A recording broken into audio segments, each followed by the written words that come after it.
Hello and welcome back to PSC Panchayat powered by Omni Science Academy। और last lecture में हमने discuss किया था government of India act 1935 about it's background, इसके sources के बारे में हमने डिस्कस किया था, उसका लेजिस्लेटिव इंटेंट मैंने आपको बताया था। And now in this lecture will be talking about the features of the act, main features of the act. So I will be telling about the main features of the act और वो आपके mains exam perspective के लिए I think enough होंगे। Okay, so Government of India Act 1935, and now we are talking about the features of the act. Significant features of the act. So सबसे पहला किस लिए आया था ये मैंने आपको लेजिस्लेटिव इंटेंट में बताया था। The legislative intent of this act was to establish federation. Okay, federation, written constitution, remember? So in this act the most important feature was all India federation. Okay, so all India federation मैं आपको बताऊंगी क्या है ये। और 2021 के prelims में I think there was this question in 1935 act what kind of federation was there. उसमें 3-4 ऑप्शंस थे जिसमें से एक ऑप्शन था ऑल इंडिया फेडरेशन। रिमेंबर, इसी साल के क्वेश्चन प्रिलिमिनरी क्वेश्चन में आया था कि 1935 एक्ट में किस प्रकार का फेडरेशन था, तो उसमें एक ऑप्शन था all India federation and that would be the correct option. Okay, so all India federation इसका मतलब क्या है? इसका मतलब है दो जगह बढ़ जाएगा। एक तो होगा अपना प्रिंसली स्टेट्स, या पहले मैं प्रोविंसेस कर देती हूँ क्योंकि वो ब्रिटिश प्रोविंसेस होते हैं। ठीक है, प्रोविंसेस, प्रांत plus princely states.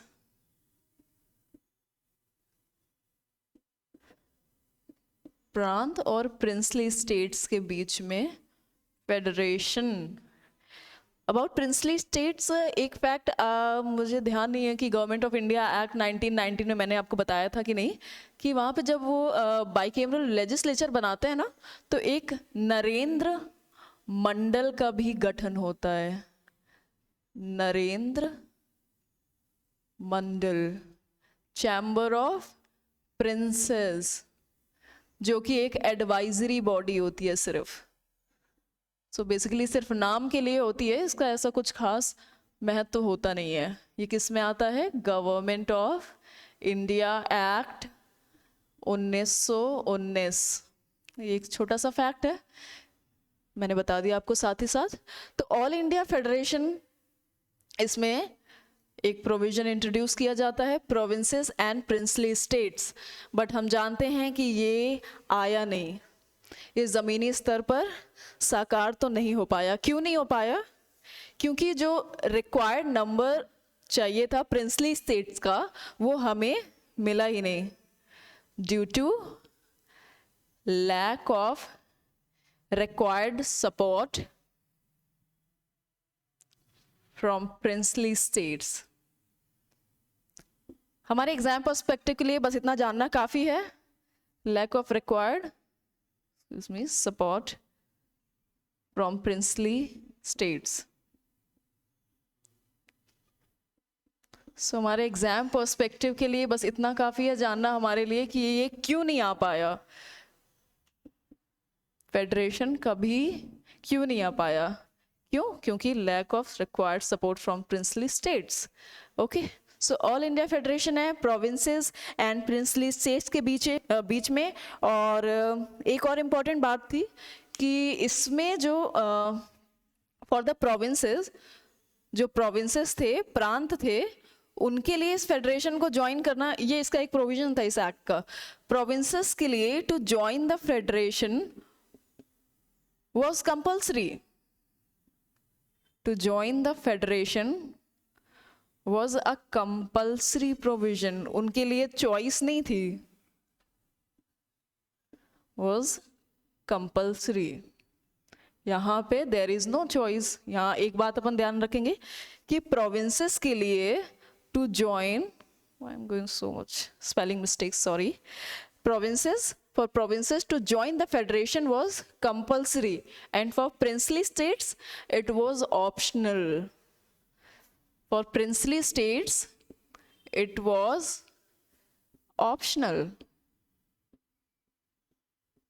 There was option to join or not to join.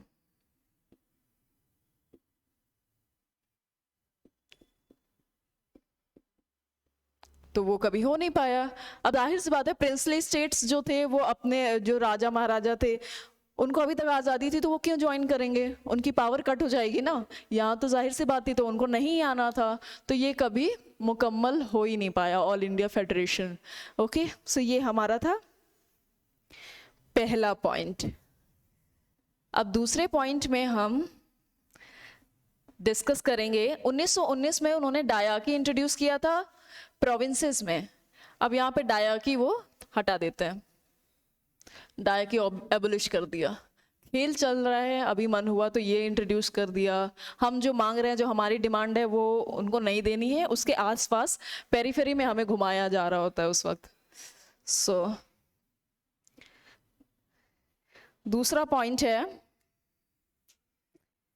एक और, हाँ, जो फेडरेशन के साथ जो 3 लिस्ट बनाई जाती है, आज भी है हमारे यहाँ, है ना, 3 लिस्ट।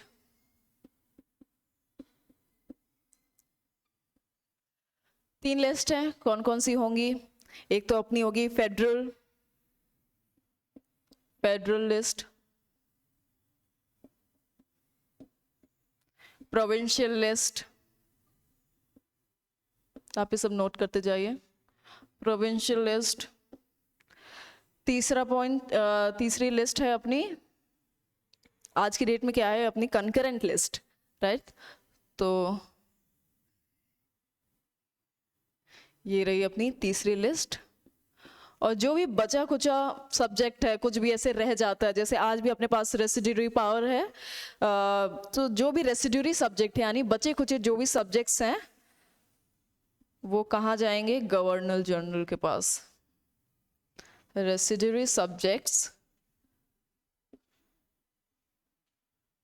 ये भी कभी प्रीलिम्स का फेवरेट क्वेश्चन है। Governor general, residuary subjects, governor general, 3 list हैं, फेडरल, प्रोविंशियल, कंकरेंट। ओके, हमने तीनों लिस्ट डिस्कस कर लिया। ऐसे ही डिमार्केशन ऑफ पावर, इसका पर्पस क्या है? ये लिस्ट बनाने का पर्पस क्या है? इसका पर्पस यही है कि हमने पावर को डिवाइड कर दिया, डिमार्केट कर दिया, डिमार्केशन ऑफ पावर। इसमें जो प्रोविंशियल लिस्ट में जो भी सब्जेक्ट्स होते हैं, आमतौर पे ये बेसिक सब्जेक्ट्स होते हैं, हेल्थ, एजुकेशन, लोकल गवर्नमेंट। सो ये सारी जो भी सब्जेक्ट्स हैं प्रोविंशियल लिस्ट के, ये प्रोविंसेस अब अपना स्वयं डील करेंगे। यहाँ पे अब हमने डिस्कस कर लिया, लिस्ट डिस्कस कर दिया, मैंने आपको फेडरेशन बता दिया, ऑल इंडिया फेडरेशन था। उस फेडरेशन का मतलब क्या था? British provinces, British Indian provinces and princely states. Princely states को ज्वाइन नहीं करना था, जाहिर सी बात है, क्यों ज्वाइन करेंगे? अभी पूरी तरीके से वो राजा महाराजा की तरह जी रहे हैं, और वो इसको ज्वाइन करके उनकी पावर कर्टेल हो जाएगी, पावर कट हो जाएगी, तो वो नहीं ज्वाइन करते हैं। So now will talk about the next provision, that is डायाकी। डायाकी 1919 act में प्रोविंसेस में था, यहाँ पे उसको एबोलिश करके सेंटर में लाया जाता है। कैसे लाया जाता है अभी हम पढ़ेंगे इसके बारे में। डायाकी एबोलिश्ड और एंड खत्म किया जाता है एट प्रोविंसेस, और इंट्रोड्यूस किया जाता है and introduced at the centre.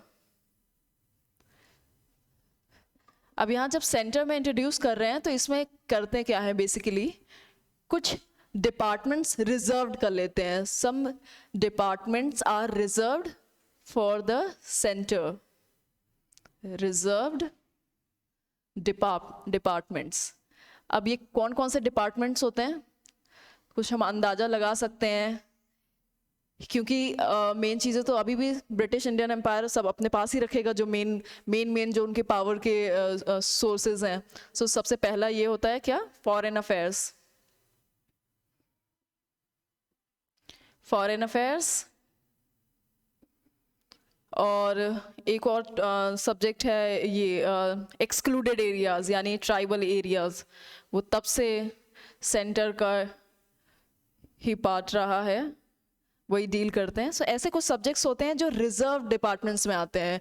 यहाँ पे सेंटर का एक तरीके से हम कह सकते हैं डिस्क्रिशनरी पावर है, और यहाँ पे there is no responsibility. No responsibility, इसका मतलब हमने डिस्कस किया था ना कि रिस्पॉन्सिबिलिटी तब आती है जब आप इलेक्टेड मिनिस्टर्स होते हो, है ना। यहाँ तो नॉमिनेशन है, तो यहाँ पे रिस्पॉन्सिबिलिटी भी नहीं है, रिजर्व डिपार्टमेंट्स हैं। और गवर्नर को एक और पावर दी जाती है, governor gets one more very important power. किस नाम से, एक टर्मिनोलॉजी यूज की जाती है, the terminology is safeguards and special responsibility. In the name of safeguards and special responsibility, इसमें इस टर्म का बेसिकली उनका मतलब ये होता है कि कुछ ऐसे मुद्दे हैं जो इतने इम्पॉर्टेंट हैं या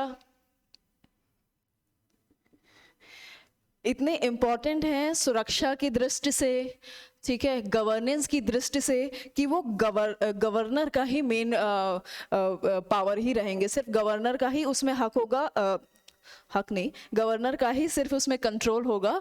और गवर्नर का इसमें बेसिकली डिस्क्रिशन है। आज कुछ सब्जेक्ट्स में हमारे प्रेसिडेंट साहब का डिस्क्रिशन है ना, वैसे यहाँ पे गवर्नर का डिस्क्रिशन है, ये डिस्क्रिशनरी पावर है उनका। सो यहाँ से हम समझ सकते हैं कि अंततः उन्होंने किया क्या कि भाई जो मेन टॉपिक्स हैं हमने आपको दे दिया। प्रोविंशियल ऑटोनॉमी अभी वो देंगे, प्रोविंशियल ऑटोनॉमी भी इसमें देते हैं, सब कुछ देते हैं, लेकिन जो मेन जो पावर्स हैं इंडिया को गवर्न करने की, वो आज भी गवर्नर के पास ही रहेगी। रेसिडरी सब्जेक्ट्स गवर्नर के पास हैं, ठीक है। और बाकी जो रेसिडरी या कुछ ऐसे, इस टर्म का बेसिकली मतलब ये है कि हम जहाँ भी कुछ बचा हुआ है, जहाँ भी हमें लगेगा कि यहाँ पे चीज़ों को तोड़ना मरोड़ना है ना, कोई भी मूवमेंट ख़त्म करना है, कैसे इंडिया को अभी भी अपने ही कब्जे में रखना है, तो कोई ऐसे टॉपिक होंगे। यहाँ पे आपने नाम तो कुछ नहीं लिखा, यहाँ पे क्या आपने टर्म यूज़ किया, सेफगार्ड एंड स्पेशल रिस्पॉन्सिबिलिटी। तो इसमें तो कुछ भी आ जाएगा ना, वो तो आपकी दिमाग पर डिपेंड करता है कि आप इसमें क्या क्या इंक्लूड कर लेते हो, ठीक है। तो डायरार्की मैंने आपको बताया, abolished at provinces and introduced at centre. Next point, provincial autonomy. अब प्रोविंशियल ऑटोनॉमी में 11 प्रांतों में से 6 प्रांतों को प्रोविंशियल ऑटोनॉमी दी जाती है, मतलब लेजिस्लेटिव पावर। बेसिकली ऑटोनॉमी किस बात की, आप अपना कानून बना सकते हैं, लेजिस्लेटिव पावर दिया जाता है इसमें, ठीक है। सो पहले तो 2 प्रांत इसमें बनाए जाते हैं, 2 न्यू प्रोविंसेस, 2 न्यू प्रोविंसेस। कौन कौन से, सिंध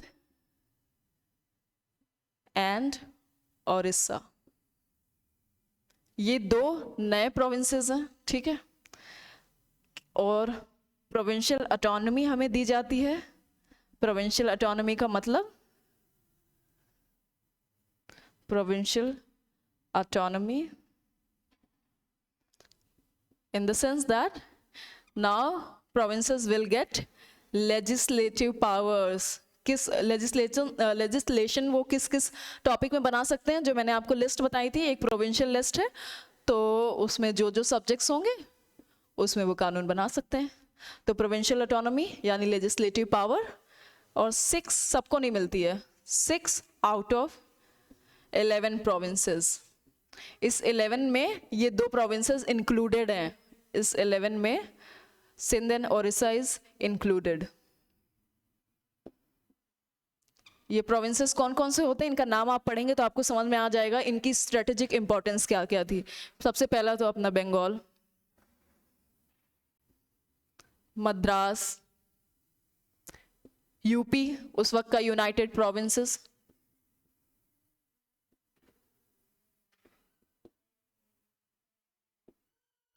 असम,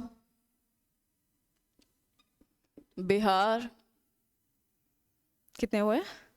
3 4 5, एक there is one missing and that is one more is Bombay. So these 6 provinces got provincial autonomy to legislate, where on the legislative list, subjects mentioned in the legislative list. Okay, so now we discuss about the provincial autonomy also. अब कुछ छोटे छोटे topics हैं, बस एक एक point में मैं आपको इंट्रोड्यूस कर दूंगी वो क्या क्या है। गवर्नमेंट ऑफ इंडिया एक्ट 1935 हमारा कंप्लीट हो जाएगा मेन फीचर्स के साथ।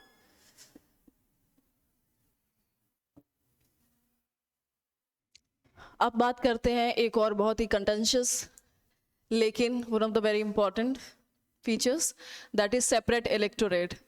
1909 से हम देख रहे हैं वो शुरू हुआ है और बढ़ता ही जा रहा है, बढ़ता ही जा रहा है। यहाँ अब आप देखेंगे और बढ़ जाएगा।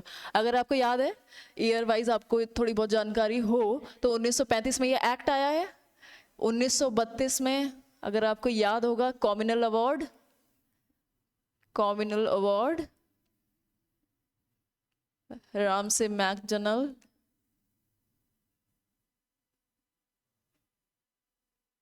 ठीक है, इनका कॉम्युनल अवार्ड याद है आपको। ये हमारा टॉपिक का हिस्सा नहीं है बट सो दैट आप रिलेट कर पाए मैंने आपको बता दिया। 1935 में कॉम्युनल अवार्ड आया, ठीक है, 1935 में ये एक्ट आया। अब इस एक्ट में ये सेपरेट इलेक्टोरेट यानी कॉम्युनल रिप्रेजेंटेशन है, ये बिल्कुल एकदम इससे आगे तो बढ़ ही नहीं सकता, ये पूरी तरीके से मैच्योरिटी पे आ चुका है। अब इसमें इंट्रोड्यूस क्या करते हैं, सेपरेट इलेक्टोरेट्स अब हिंदुओं में भी आ जाएगा, जनरल यानी Hindu separate electorates, Hindus and depressed class. इसको मैं रिमूव कर देती हूँ, ये बस आपको थोड़ा सा रिलेट करने के लिए मैंने बताया था। Communal award, Hindus and depressed classes, ठीक है। तो सेपरेट इलेक्टोरेट और एक्सटेंड किया जाता है, जनरल में भी हिंदूज, शेड्यूल्ड कास्ट, ठीक है, क्रिश्चियन, मुस्लिम, सिख ये आ चुके हैं इसमें सब।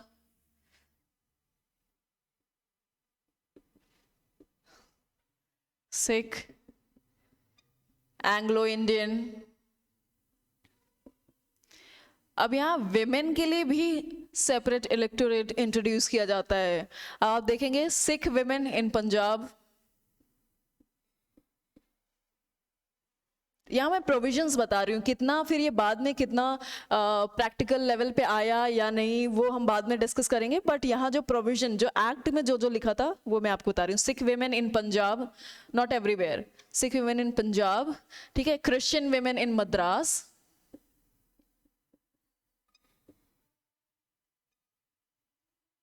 Christian women in Madras. ऐसे ही Anglo Indian women in Bengal. So आप रिलेट कर पाएंगे कहाँ पे कौन कौन सी समुदाय की महिलाएं थी जिनको सेपरेट इलेक्टोरेट की डिमांड थी इन बंगाल, राइट। सो विमेन को भी यहाँ पे सेपरेट इलेक्टोरेट एक्सटेंड कर दिया जाता है, ओके। अब इसके अलावा आता है separate electorate in commerce and industries also, in commerce and industries. So हम यहाँ समझ रहे हैं कि यहाँ पे अब इसके बाद तो कुछ बचा ही नहीं ना, सब जगह तो आ गया, commerce, industries, universities, okay, etcetera. तो सेपरेट इलेक्टोरेट भी अपनी चरम सीमा पर पहुंच चुका है इस एक्ट के अंतर्गत। अब इसके बाद कुछ नए डेवलपमेंट होते हैं। पिछली बारी 1919 एक्ट में हमने डिस्कस किया था central public service commission setup किया जाता है, simultaneous exams in India. Now यहां पे अब federal public service commission, federal PSC, joint PSC, ठीक है, ये सब सेटअप कर दिए जाते हैं। आरबीआई का गठन होता है जिसका नाम होता है फेडरल बैंक। फेडरल बैंक कब होता है? 1935, ब्रैकेट में आरबीआई लिख देते हैं। फेडरल कोर्ट का गठन होता है, इसका ईयर है 1937। Federal railway authority,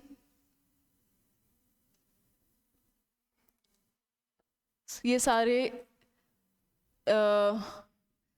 new setups हैं जो इस एक्ट के थ्रू आते हैं, ठीक है। 6, 7, सो ये सेपरेट इलेक्टोरेट हो गया, federal public service commission, joint public service commission, RBI, federal court, ये सब कुछ इस एक्ट के थ्रू डेवलप किया जाता है। एक लास्ट पॉइंट है एक्ट ऑफ 1858, ये मैं यहाँ पे लिख देती हूँ। Last point is act of government of India act 1858, 1857 के विद्रोह के बाद जो एक्ट आता है, उसमें जो इंडिया काउंसिल का गठन होता है, सेक्रेटरी ऑफ स्टेट के लिए एक इंडिया काउंसिल होता है जिसमें कुछ मेंबर्स होते हैं जो उसको सलाह देते हैं। तो इस इंडिया काउंसिल को अबोलिश कर दिया जाता है इसके साथ। India council of secretary of state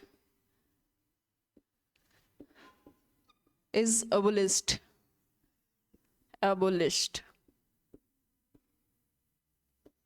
ठीक है।